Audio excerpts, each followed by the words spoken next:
संतुष्टं सततं योगी जनानां की चर्चा कर रहे थे। एक समय ऐसा हुआ, एक भिखारी, मैं एक उदाहरण देने वाली थी। एक भिखारी क्या हुआ, भिक्षा करने के लिए निकल पड़े। अब ऐसा हुआ कि भिक्षा के लिए निकले और उनका भेंट देवर्षि नारद जी से हो गया।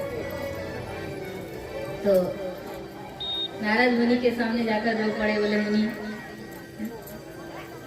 बोले कुछ दे दीजिए। नारद मुनि ने कहा, मैं तो साधु संत हूँ, मेरे पास तो कुछ नहीं, बिना लिए घूमता हूँ, नारायण नारायण जपता हूँ, मैं क्या दूँ। बोले नहीं, मैं तो आपके शरण में आया हूँ, कुछ तो देना पड़ेगा। तो नारद जी ने कहा कि भाई मेरे पास तो कुछ है नहीं, मैं तो संत हूँ, तुम एक काम करो, जो धनाक्ष कुबेर है ना, धन के अधिपति, देवताओं के धन के अधिपति का नाम है, उनका ठिकाना दे दो, ले जाओ। ये मैंने सिग्नेचर कर दिया है। नारद जी ने कहा ले जाओ, इस पत्र को उनको दिखा देना, तो उनसे तुम्हें कुछ धन मिल जाएगा। तो गया आदमी, भिखारी गया कुबेर के पास। तो जाकर बोले, महाराज, पहले तो देख के पार्षद ने कहा, कौन, कहाँ से आए तुम, कौन हो तुम? बोले धक्का मुक्की बाद में पहली पत्र देख लीजिए। देखा नारद जी के सिग्नेचर, आइए लेकर गए। बोले आपके मालिक सुखवीर जी से मिलना चाहते हैं। बोले उनको उनसे मिलने की जरूरत नहीं, हम उनसे बातचीत करके आते हैं, यही ठहरो तुम। सेवक गए, बोले जाकर मिले। बोले स्वामी, मतलब एक आए हैं। बोले कौन? ये भिक्षुक आए हैं, वो नारद मुनि ने भेजा है, तो कुछ दान करने के लिए, धन देने के लिए कह रहे हैं। कबीर जी ने कहा, मेरे पास आने की क्या जरूरत, दे दो। भिखारी ये भिक्षुक की छोटा सा पात्र लेकर आया। कुबेर जो है उनके पास थोड़ी ना धन की कमी है, धन की वो अधिपति है, अधिपति, हजारों लाखों करोड़ों कुठार भंडारे होते हैं। तो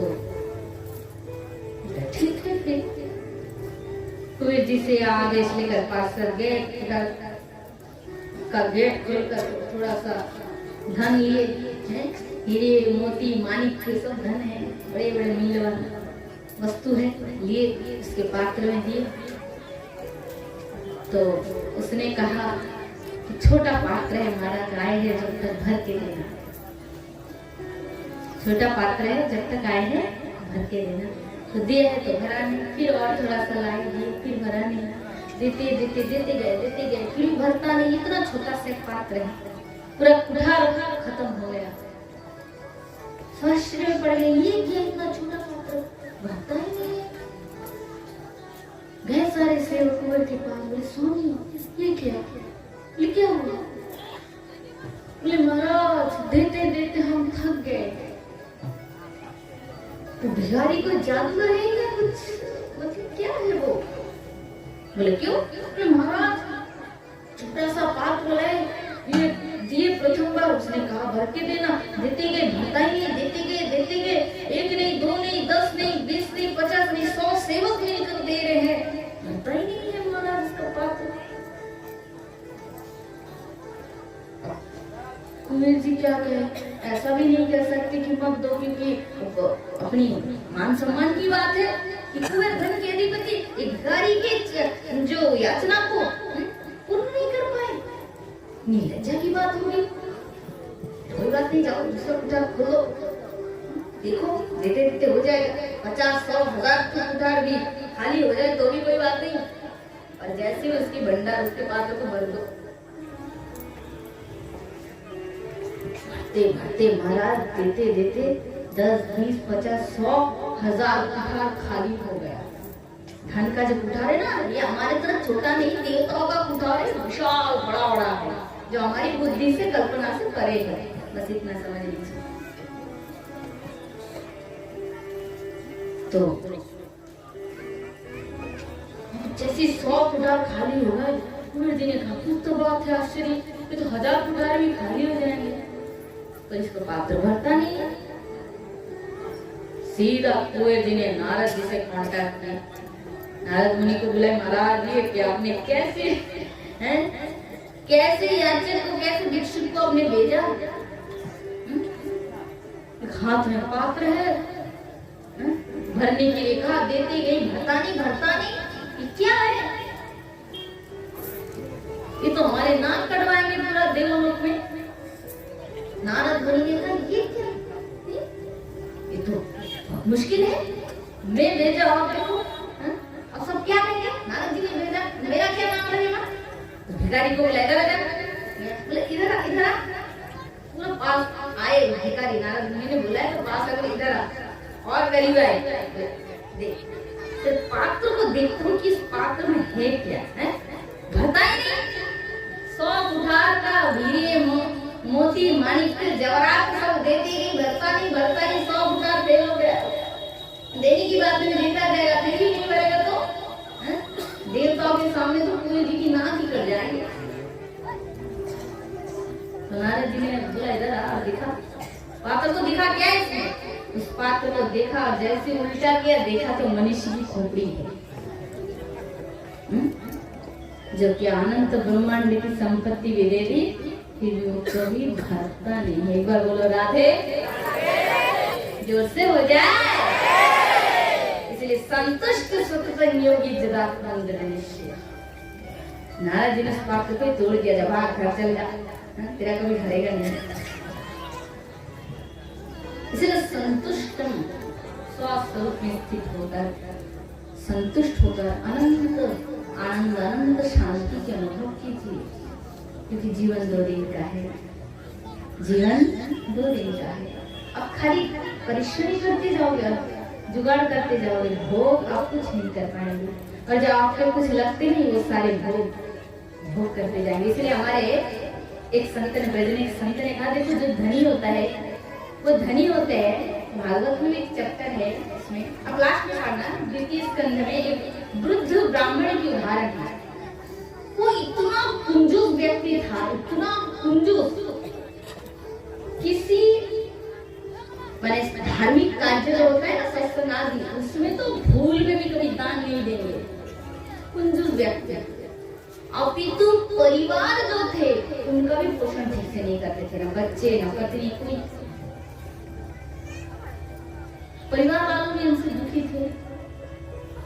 तो एक समय देखो, समय हर समय एक समय हर समय अनुकूल नहीं रहता, समय एक समय ऐसा नहीं चलता है, प्रतिकूल भी घूमता है, हो जाता है। तो ऐसा हुआ कि कुछ डकैत आक्रमण किए और धन खाली जुगाड़ करके उसको उसके रखवाला करते थे, रात को ठीक से सोते भी नहीं थे, रात को ठीक से सोते भी नहीं थे। वो डकैत हमला किए, सारे धन चोरी करके ले गए, डकैती करके सारे धन ले गए। अब तो रो रहे, परिवार वाले भी उसके साथ नहीं दे रहे। तू ना स्वयं भोगा, ना किसी को भोगने दिया, ना दान किया, ना पुण्य कर्म में लगाया, अब देख तेरे धन के परिणाम, सारे डकैत चोर लूटे से लूट के ले गए। इसलिए भगवान एक जन को धनी बनाते इसीलिए क्योंकि उसी के माध्यम से 10 का पोषण होता है, उसको शक्ति दे देते हैं, उसको वो शक्ति देते कि तेरे से इतना बहुत कमाई होगा, जो सब में वो शक्ति नहीं होती है, सब अभी हो पाते हैं क्या? तो तेरे द्वारा इतना कल्याण होगा, इतना तेरे खाते में इतने लोगों का नाम मैंने लिखा। किंतु कई इस प्रकार आदमी होते हैं जो उस धन के मोह में पड़कर वो किसी की सेवा में उस धन को लगाने नहीं देते, परिणाम में इतना उसे भुगतना पड़ता है। और ऐसे लोग ही मर के वही छिपकली वगैरह बनकर धन की रखवाला करते हैं। मनुष्य शरीर तो मिलेगा ही नहीं, क्योंकि धन को दिया गया 5, धन को शास्त्र में कहा गया है, भगवत जी में 5 भाग से बांटो। एक धन की अभिवृद्धि के लिए, एक यश के लिए, एक भोग के लिए, एक धर्म के लिए और एक जनसेवा के लिए। और इस प्रकार हमने नहीं किया तो उसका फल हमें भुगतना पड़ेगा। इसलिए भगवान सब में शक्ति नहीं देते, किसी किसी में शक्ति देते हैं कि तो अमीर बनेगा, तेरे में शक्ति दूंगा और तेरे द्वारा इतने इतने कार्य, धर्म के कार्य, इतने अच्छे धर्म में, कर्म में तेरे धन का सहयोग बनेगा। इसलिए भगवान भेजते हैं, इतने लोगों का तेरे द्वारा पालन होगा, पोषण होगा, उसके लिए भेजते हैं। इसलिए धन कमाना बुरी बात नहीं, परंतु उसके परिवार का भी पालन हो और जिसकी क्षमता हो धर्म के कार्य में, सत् कार्य में, उसको व्यय करना चाहिए, नहीं तो धन अपवित्र हो जाता है।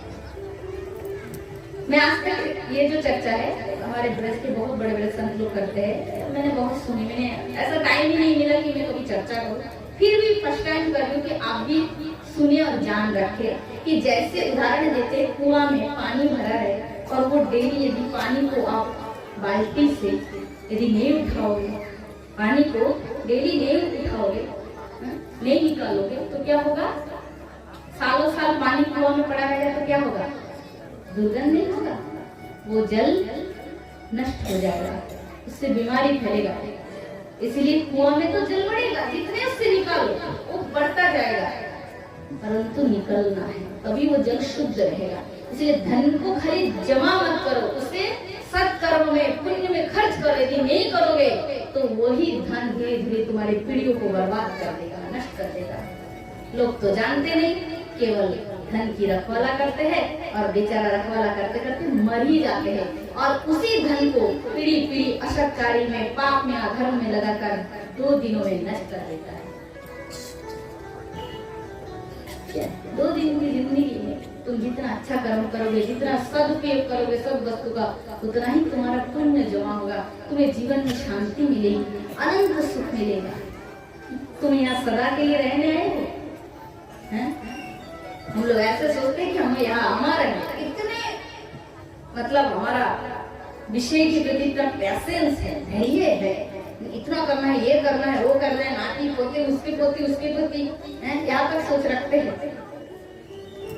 किंतु ये माया तो जीव को गधा बना के रखती है। जड़ विद्या जतो मायार वैभव तुम्हार भजने बाधा, जड़ विद्या जतो मायार वैभव তোমার ভজনে বাধা, মোহ জন্মিয়া অনিত্য সংসারে জীবকে করয় গাধা। সেই গাধা হইয়া সংসারের বোঝা বহিনু অনেক কাল, বার্ধক্য এখন শক্তির অভাবে কিছু नहीं लगता।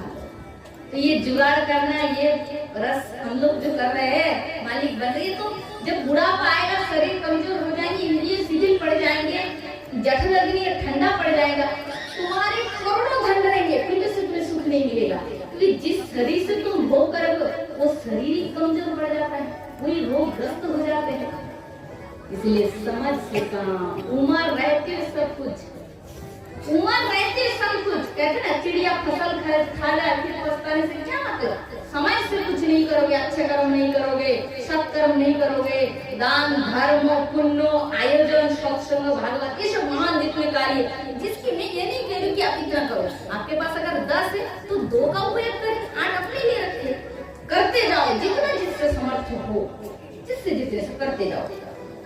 तो जितना करोगे वो और किसी को नहीं, जितना आप करोगे आपके खाता में वो पुण्य जमा होगा, और जिससे अंतिम समय का जो सबसे धन, बड़ा धन, यही धन आपके साथ जाएंगे और बाकी धन कुछ भी नहीं जाएगा, एक आना भी साथ में नहीं जाएगा।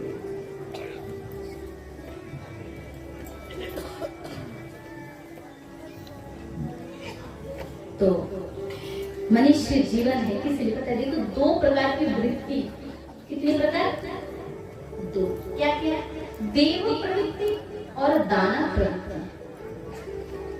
केवल बढ़िया मैंने कोट पहन लिया, परफ्यूम लगा लिया, कीमती सॉक्स एंड जूती पहन लिए, टोपी लगा लिए, अथवा लेडीज हो तो महंगी साड़ी गहने टिप टप हो गए, तो इसे मनुष्य नहीं कहते, जेंटल नहीं कहते। मनुष्य किसे कहते हैं? आचरण से वो मनुष्य, मानव और महामानव हो जाते हैं। मानव से जो केवल यही सोचते हैं मैं ही खाऊंगा, मैं ही अच्छा रहूंगा, मैं ही सुखी रहूंगा, अपने सुख के लिए पागल होता है, जो दूसरे के दुख सुख से जिसका कोई संबंध नहीं। 100% में से कोशिश कीजिए स्वभाव में से लोग तो पूरा 100 से 100% स्वार्थी रहते हैं। ज्यादातर ऐसे मानव समाज में बहुत कम जो अपने लिए 50 भाग जीवन जीते हैं और ऐसे भगवत कार्य, सत्कर्म, समाज सेवा इसके लिए 50 भाग जीते हैं। देव प्रवृत्ति किसे कहते हैं? जो परम दुख में दुखी हो जाए, दूसरे की कष्ट देखने से जिसके हृदय में पीड़ा हो कि भाई कोई बात नहीं, चलो मदद कर देते हैं। दूसरे की दुख देखकर जिसे दया आते है, जिसका मन बहुत सरल सीधा है, इसे कहते हैं देव प्रवृत्ति। वो देवताओं के लोग से आए हैं। और असुर प्रवृत्ति, जिसका हृदय बहुत कठोर हो, जिसका हृदय विषैला सांप की तरह तीक्ष्ण हो, जो दूसरे के दुख, हानि, नुकसान के देखकर जिसे सुख मिलता है। खाली रूप सुंदर होने से नहीं होगा, मन सुंदर कीजिए। जगत में सबसे बड़ा दाम है, कीमत है सुंदर मन का। रूप तो समय से नष्ट हो जाएगा, रूप तो समय से नष्ट हो जाएगा। सुंदर मन की चाह तो भगवान भी करते हैं, तो मनुष्य तो तब कहना ही क्या है।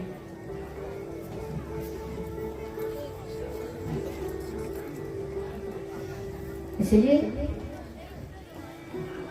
देव प्रवृत्ति और असुर दानव प्रवृत्ति, आचरण से ही मनुष्य है, आचरण से ही देवता है और आचरण से ही दानव है। इसलिए हमसे ऐसा कार्य ना हो, अपने स्वभाव से ऐसा कार्य ना हो कि किसी को कष्ट मिले। हम खाली अपने स्वार्थ के लिए जीते हैं। अरे कभी साधु संत, भगवान, समाज, इनके लिए थोड़ा जीकर देखो।